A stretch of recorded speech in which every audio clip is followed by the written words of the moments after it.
امام اعظم امام ابو حنیفہ کے دور میں ایک شخص مرنے لگا، اس کے پاس دولت بہت ساری تھی لیکن بچے چھوٹے چھوٹے تھے۔ اس نے تھیلے کے اندر سونا ڈالا کہ یہ کسی کے سپرد کر جاؤں کہ میرے بچے بڑے ہوں تو ان کو دے دے۔ سوچا غریب کو دیا تو وہ سنبھال نہیں سکے گا، بچوں کو دیا تو وہ ضائع کر دیں گے۔ ایک دوست تھا اس کا امیر ترین، اس کو کہا کہ میاں یہ سونا اور تھیلا ہے، ساتھ وصیت نامہ لکھا، جب میرے بچے بڑے جوان ہو جائیں، بالغ ہو جائیں تو جو تیرا جی چاہے ان بچوں کو دے دینا۔ یہ اس نے وصیت کی اور وہ سب کچھ اس کے سپرد کیا۔ بچے جوان ہوئے، اس نے لوگوں کو بلایا، بچوں کو بلایا، سونا تھیلا سب کچھ سامنے رکھا، وصیت نامہ پڑھا کہ ان کے باپ نے جب مرتے ہوئے مجھے یہ سونا تھیلے میں ڈال کر دیا تو ساتھ یہ وصیت نامہ لکھ کر دیا کہ جب میرے بچے جوان ہوں گے جو تیرا جی چاہے بچوں کو دے دے۔ تو اس نے سونا اپنے پاس رکھ لیا اور خالی تھیلا بچوں کو دے دیا۔ اب سارے کہیں ظلم ہوا ہے، یتیموں کے ساتھ ظلم ہوا ہے، لیکن کریں کیا کہ وصیت نامہ ہی ایسا تھا، نہ عدالتی چارہ جوئی ہو سکتی ہے، نہ اس کو کہا جا سکتا ہے۔ سارے کہیں ظلم ہوا، علماء سے پوچھا، کہا ظلم ہوا، لیکن کیا کہا جا سکتا ہے؟ وصیت نامہ کے اندر بات ہی ایسی تھی کہ اس نے زیادتی کی ہے اور سب کچھ خود رکھ لیا۔ امام اعظم امام ابو حنیفہ سراج الامہ امام الائمہ، آپ کی خدمت میں لوگ حاضر ہوئے کہ یوں یتیموں کے ساتھ یہاں زیادتی ہوئی، لیکن وصیت نامے کی عبارت اس طرح کی تھی، اس لیے کوئی بول بھی نہیں سکتا، آپ کو ارشاد فرمائیں۔ کہا دوبارہ سب لوگوں کو جمع کر لو، اسے بھی بلا لو، بچوں کو بھی بلا لو۔ بلا لیا گیا، کہا میاں وصیت نامہ پڑھو۔ وصیت نامہ پڑھا گیا کہ یہ سونا ہے، تھیلے میں ڈال کے تجھے دے رہا ہوں، جب میرے بچے جوان ہو جائیں گے جو تیرا جی چاہے وہ بچوں کو دے دینا۔ آپ نے فرمایا پھر پڑھو، اس نے پھر پڑھا۔ کہا اب تم بتاؤ تمہارا جی سونے کو چاہ رہا ہے یا تھیلے کو چاہ رہا ہے؟ اس نے کہا میں تو سونا رکھنا چاہتا ہوں۔ کہا وصیت نامہ پڑھو، وصیت میں ہے جب بچے جوان ہوں گے جو تیرا جی چاہے وہ بچوں کو دے دینا۔ اب تیرا جی تو سونے کو چاہ رہا ہے اور وصیت میں لکھا بھی یہ ہے کہ جو تیرا جی چاہے وہ بچوں کو دے دے، لہٰذا سونا دینا، بچوں کو تھیلا رکھ خود۔ تو امام اعظم نے اس طرح ان یتیموں کی مدد فرمائی تو کہا لن تنالوا البر حتی تنفقوا مما تحبون، تم اتنی دیر تک نیکی کی حقیقت کو نہیں پہنچ سکتے جب تک اس کو تم اللہ کی راہ میں خیرات نہ کرو جس کو تم خود پسند کرو۔ اللہ مما تحبون، تو انسان اس کو راہ خدا میں خیرات کرے جس کو خود پسند کرتا ہے۔ اور آگے فرمایا وَعَلَمُوا، اور جان لو ان اللہ غنی حمید، اللہ غنی بھی ہے اور سراہا ہوا بھی ہے، اسے تمہارے مالوں کی ضرورت نہیں ہے، وہ ان غریبوں کو خود بھی تو دے سکتا تھا نا، تمہاری ڈیوٹی لگائی کہ تم دینا، وہ خود بھی تو دے سکتا تھا، لیکن یہ تمہاری آزمائش، ان کی آزمائش اور تمہاری آزمائش۔ اب دیکھتے ہیں کون اپنی آزمائش میں پورا نکلتا ہے۔ الشیطان یعدکم الفقر ویامرکم بالفحشاء، شیطان تمہیں اندیشہ دلاتا ہے محتاجی کا، اگر تم نے اللہ کی راہ میں دیا تو تم محتاج ہو جاؤ گے، تمہارے پاس اتنی دولت نکل جائے گی۔ وَيَأْمُرُكُمْ بِالْفَحْشَاءِ، اور تمہیں بے حیائی کا حکم دیتا ہے۔ بے حیائی سے یہاں مراد علماء تفسیر فرماتے ہیں بخل ہے، کنجوسی ہے، اور کنجوسی کو بے حیائی اس لیے کہا گیا کہ اس سے بڑی کیا بے حیائی ہوگی کہ غریب نانے شبینہ کو ترستا ہو اور امیر دولت کو سنبھال کے بیٹھ جائے، یہ بے حیائی نہیں ہے تو اور کیا ہے؟ وہ کیا کسی نے کہا تھا گندم امیر شہر کی ہوتی رہی خراب، بچی مگر غریب کی فاقوں سے مر گئی۔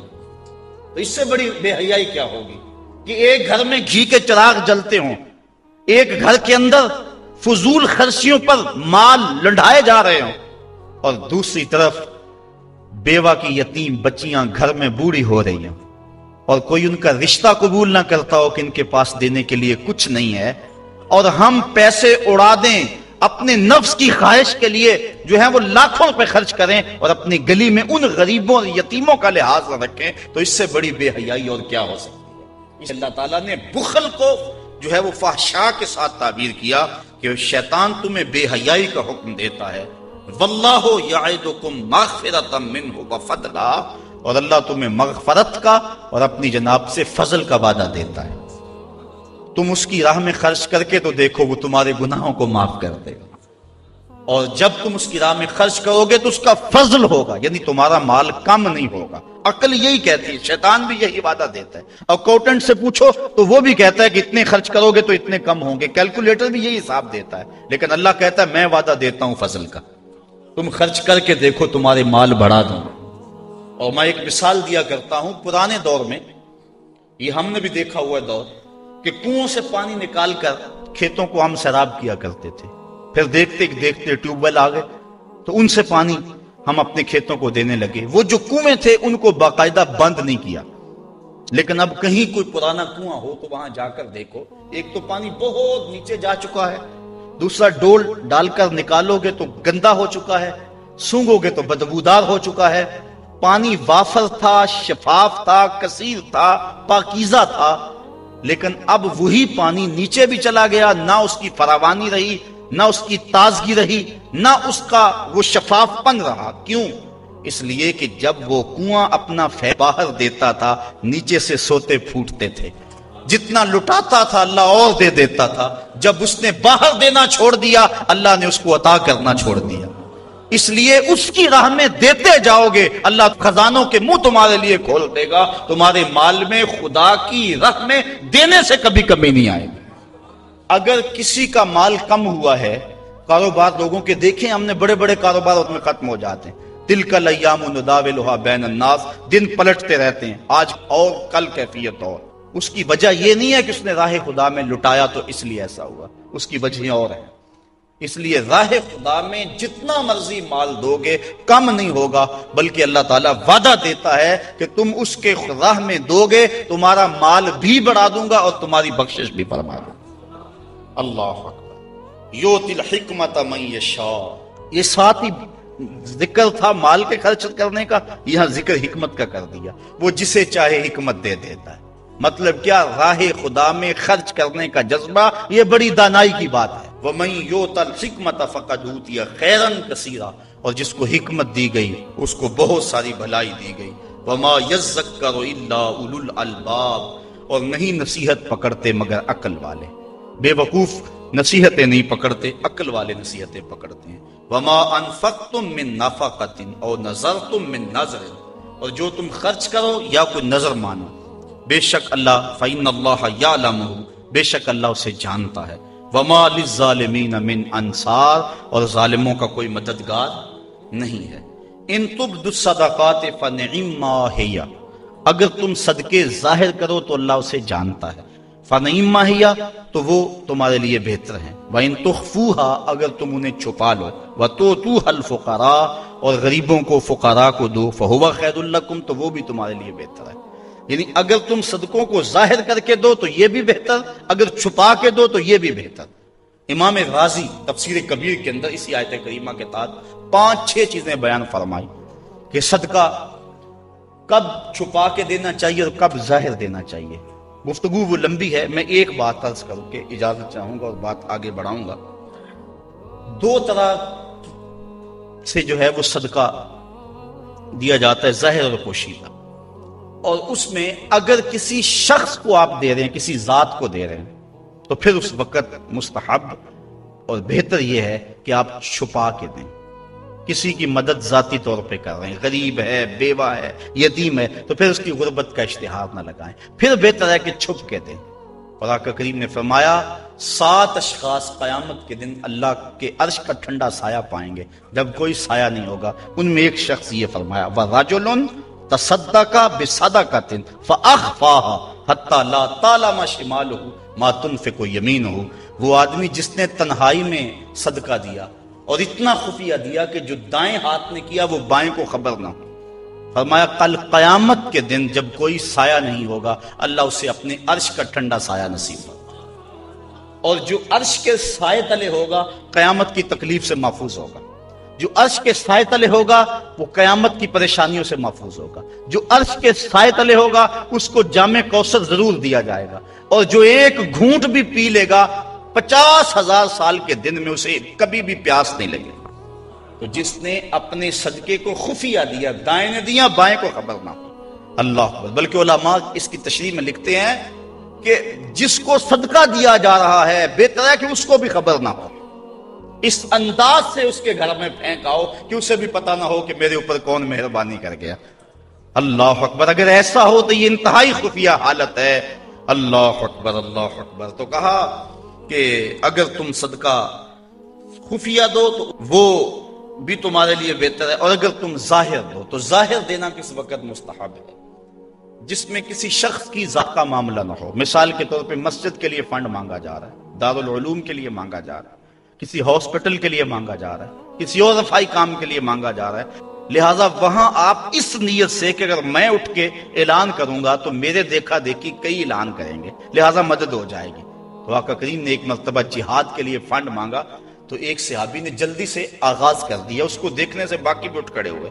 تو آقا کریم نے اس وقت فرمایا تھا من سنہ فی الاسلام میں سنتن حسنتن فلہ اجرہا، جس نے اسلام میں ایسے اچھے طریقے کو رائج کیا اللہ تعالیٰ اس کو اس کا اجر عطا فرمائے گا، اور اس کے دیکھا دیکھی جس نے اس کام کو کیا اللہ اس کا اجر بھی سے عطا فرمائے گا۔ تو اس نیت سے اگر ظاہر کر لیا جائے تو وہ زیادہ فضیلت والا ہے۔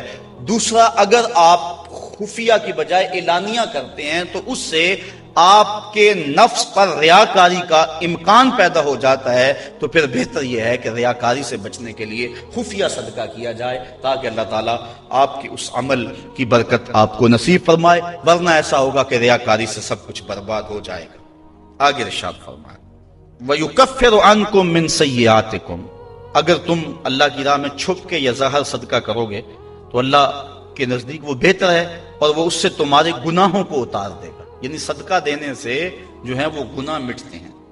واللہ بما تعملون خبیر، اور جو تم کر رہے ہو اللہ اس کو دیکھ رہا ہے، نہیں کسی نے دیکھا، جس کو تم نے دیا اس نے بھی نہیں دیکھا، کسی کو نہیں کانوں کان خبر ہوئی، لیکن جس کے لیے دے رہے وہ تو دیکھ رہا ہے۔ اللہ اکبر۔ یہ اپنی اپنی نیت پر منحصر ہے کہ کس کی نیت کیا ہے۔ لیس علیک ہداہم ولکن اللہ یہدی من یشاء، اے حبیب آپ کے اوپر لازم نہیں ہے کہ ان کافروں کو جو ہے وہ آپ ہدایت دیں، بلکہ اللہ جس کو چاہتا ہے ہدایت دے دے۔ یہ کفار کو صدقہ دینے کے جواز پر آیت نازل ہوئی۔ صحابہ صدقہ اپنا دیتے تھے، اپنوں کو مسلمانوں کو بھی، لیکن ان کے رشتہ دار کافر بھی ہوتے جو پریشان ہوتے، تو دل میں آتا یہ کافر ہیں، تو اللہ تعالیٰ نے اجازت دی کہ ان کو بھی آپ دے سکتے ہیں۔ تو کافر کو صدقہ واجبہ نہیں لگتا، یعنی زکوٰۃ نہیں لگتی، صدقہ فطر نہیں لگتا، اور جو منت کا جو صدقہ ہے وہ نہیں لگتا، واجبہ نہیں لگتا، نافلہ صدقے جو ہیں ویسے تعاون کر دیا جائے تو وہ اس کو لگ جاتا ہے۔ اس کی دلیل قرآن مجید کی یہ آیت ہے۔ وَمَا تُنْفِقُوا مِنْ خَيْرٍ فَلِأَنفُسِكُمْ، اور تم جو اچھی چیز دو تو تمہارا ہی اس میں بھلا ہے، فائدہ تمہیں ہی ہوگا، تمہارا ہی بینک ہے۔ وَمَا تُنْفِقُونَ إِلَّا ابْتِغَاءَ وَجْهِ اللَّهِ، اور تمہیں خرچ کرنا مناسب نہیں مگر اللہ کی رضا چاہنے کے لیے۔ وَمَا تُنْفِقُوا مِنْ خَيْرٍ يُوَفَّى إِلَيْكُمْ، اور جو مال تم خدا کی راہ میں دو گے اس کا تمہیں پورا پورا اجر ملے گا۔ وَأَنْتُمْ لَا تُظْلَمُونَ، تمہارے سے ظلم نہیں کیا جائے گا، جدیا اس کا پورا پورا اجر ملے گا۔ لِلْفُقَرَاءِ الَّذِينَ أُحْصِرُوا فِي سَبِيلِ اللَّهِ، یہ کہا کہ کافروں کو تم صدقہ دے سکتے ہو، لیکن فرمایا تمہارے صدقے کے زیادہ حقدار وہ ہیں، کون؟ لِلْفُقَرَاءِ الَّذِينَ، وہ فقیر لوگ، احسروا فی سبیل اللہ، جو اللہ کی راہ کے اندر رکے ہوئے۔ اس سے مراد احسروا فی سبیل اللہ سے مراد مفسرین نے اصحاب صفہ لیے ہیں۔ یہ 400 کے قریب صحابہ تھے، 300 سے لے کر 400 تک ان کی تعداد مختلف روایات میں آئی ہے۔ جو مسجد نبوی میں رہتے تھے، ان کا نام کوئی گھر تھا نہ ان کے اہل تھے، بس سارا دن مسجد نبوی میں رہتے۔ حضور نے ان کے لیے ایک چبوترا بنوا دیا جس کو صفہ کا چبوترا کہا جاتا ہے، تو وہ اس پہ بیٹھے رہتے، حضور کے انتظار میں رہتے، آقا کریم آتے تو وہ حضور سے دین سیکھتے، بلا تعین اوقات حضور سے دین سیکھتے۔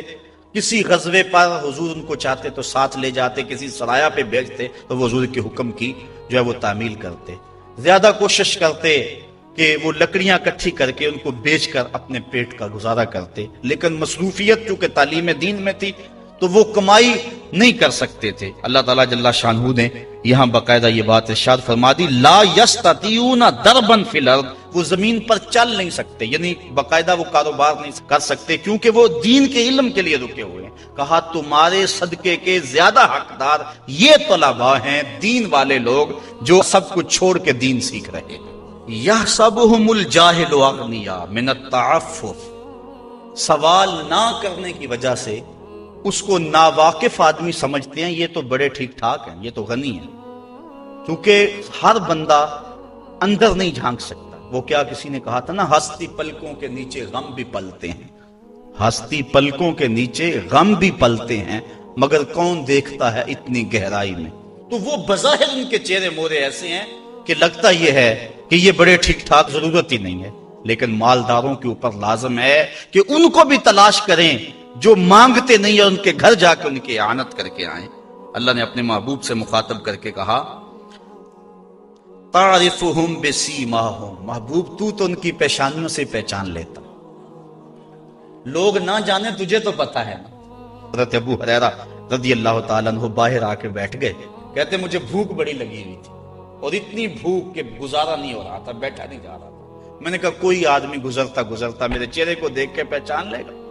پھر ایک صحابی آئے، میں نے ان سے ایک مسئلہ پوچھا، وہ مسئلہ بتا کے چلے گئے۔ دوسرے آئے، میں نے قرآن کی آیت کے بارے میں پوچھا، وہ بتا کے چلے گئے۔ پھر دل و قلب و نگاہ کے مرشد اولین آ گئے۔ میں نے حضور سے مسئلہ پوچھا، حضور نے کہا ابو ہریرہ بھوک لگی ہوئی ہے؟ میں نے کہا ہاں حضور بھوک لگی ہوئی۔ پوچھا مسئلہ؟ آقا کریم میں بھوک لگی ہے، ہاں حضور بھوک لگی ہے، مسئلہ ہی یہی تھا۔ کہتے ہیں آ جاؤ میرے ساتھ آ جاؤ۔ پھر وہ روایت آپ علماء سے سنی کہ حضور اندر چلے گئے، اجازت دی۔ حضرت ابو ہریرہ فرماتے ہیں میں دیکھا دودھ کا ایک پیالہ پڑا، کہا ابو ہریرہ جاؤ جو صفہ پہ بیٹھے ان کو بھی بلا لاؤ۔ میں سوچا وہ تو 70 ہیں اور دودھ کا پیالہ ایک، لیکن حضور کا حکم تھا، میں بلا لایا، کہا اب ان کو پلاؤ۔ کہا پریشان تھا لیکن جب پہلے نے پیا ذرا بھی کم نہ ہوا۔ میں سمجھ گیا حوض کوثر کی نہروں سے کنیکشن جڑ گیا۔ کہا کہ ان سب کو پلاؤ، کہا ایک نے پیا، پھر دوسرے نے پیا، 70 آدمی دودھ پی گئے۔ اللہ اعلیٰ حضرت فرماتے ہیں ہاں جناب ابو ہریرہ، کیسا تھا وہ جام شیر جس سے 70 سالوں کا دودھ سے منہ بھر گیا۔ اللہ اکبر۔ کہتے ہیں پھر حضور نے مجھے پلایا، کہا اور پیو اور پیو، حتیٰ کہ میں سراب ہوا، حضور اب نہیں پیا چاہتا۔ پھر آقا کریم وہ پیالہ لیا۔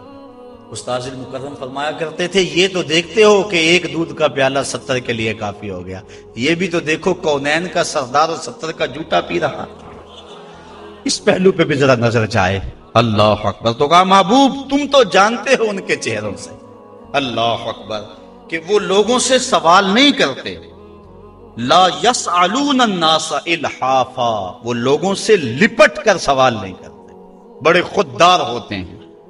عموماً ایسے لوگوں کی تلاش بڑی ضروری ہے کہ جو لوگوں سے سوال نہیں کرتے، ورنہ ہم نے دیکھا ہے کہ جو لوگ مانگنے والے ہیں، سوال کرنے والے ہیں، وہ تو لاکھوں روپے جمع کر لیتے ہیں، اور جو بیچارے عزت نفس کا لحاظ رکھنے والے ہوتے ہیں ان تک کوئی بھی نہیں پہنچتا۔ آپ دیکھ لیں اپنے معاشرے کے اندر سروے کر کے دیکھ لیں، یہ ہماری ذمہ داری ہے محروم تک بھی پہنچنا اور سائل تک بھی پہنچنا۔ اور یہ بات ذہن میں رکھیں کہ سوال کرنا یہ مومن کی شان نہیں ہے، بلکہ حضرت سیدنا صدیق اکبر جا رہے تھے تو آپ کا کوڑا گر گیا، گھوڑے سے اترے اور نیچے سے اٹھایا اور پھر بیٹھے۔ خادم نے عرض کی حضور آپ فرما دیتے میں اٹھا کے دے دیتا۔ کہا حضور نے سوال کرنے سے منع کیا، اس لیے میں نہیں سوال کرنے کی ہمت رکھتا۔ یہاں تک جو ہے وہ ہمارے جو ہے وہ اسلاف جو بزرگ جو ہیں صحابہ اس کا خیال رکھتے تھے۔ ہاں علماء نے اجازت دی اگر مرنے کا اندیشہ